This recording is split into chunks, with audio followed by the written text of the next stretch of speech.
Il faut dire que, en tout cas cette année, nous sommes dans un contexte marqué par une production agricole plus ou moins moyenne.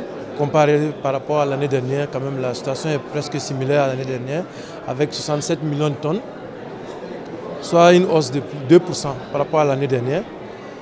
Donc aussi une situation quand même marquée par une hausse des prix au niveau des céréales. On constate que cette année, depuis les 6 derniers mois, même les prix des céréales sont en nette hausse par rapport à notre référence qui est la moyenne des 5 dernières années.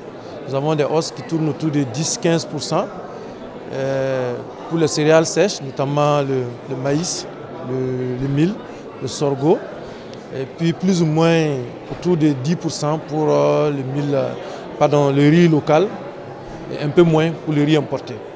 Donc cette situation quand même a un impact plus ou moins négatif quand même sur l'accès des populations, surtout notamment les populations vulnérables dans les denrées de base. Donc on peut dire qu'au niveau des marchés, c'est notamment les marchés céréaliers quand même dans la région cette année, les prix sont en légère hausse cette année.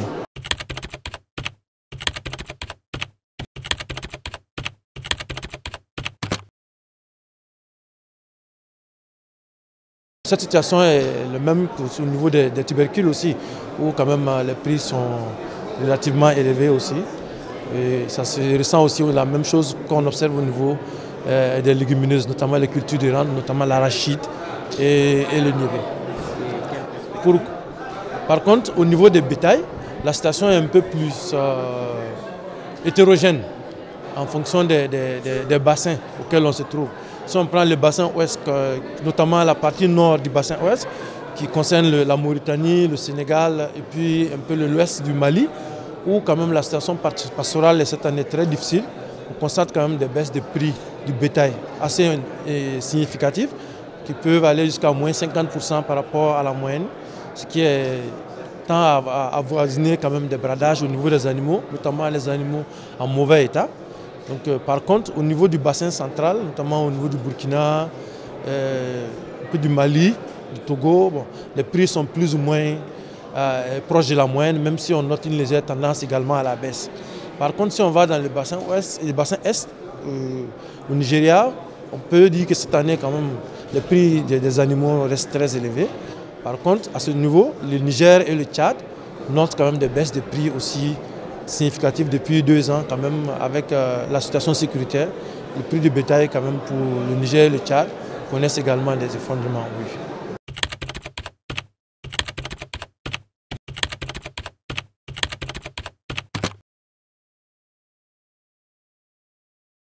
On peut dire que la situation risque d'être toujours tendue parce que nous sommes pratiquement dans la soudure pastorale déjà et nous amorcerons dans peut-être 2-3 mois la soudure agricole qui sera accompagnée plus ou moins du début du mois de Ramadan, qui est un mois vraiment où il y a assez de dépenses, assez d'achats. Donc la demande en termes de céréales va augmenter. Nous attendons quand même au moins à un maintien des prix à l'état ou une légère hausse encore du prix d'ici la période des soudures.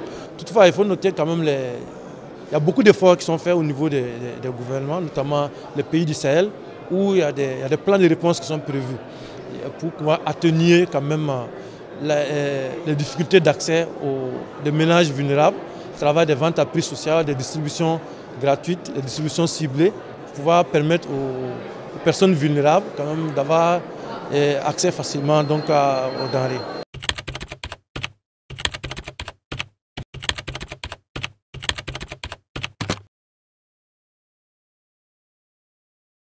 Il s'agit pour nous en tout cas de continuer, d'avoir une veille sur le marché, que les systèmes d'information sur les marchés nationaux et régionaux quand même continuent à suivre.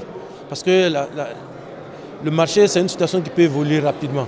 Voilà, pour pouvoir suivre et continuer à informer. Et voilà. Et assurer quand même, on peut dire que aussi au niveau des gouvernances, c'est de faciliter les flux.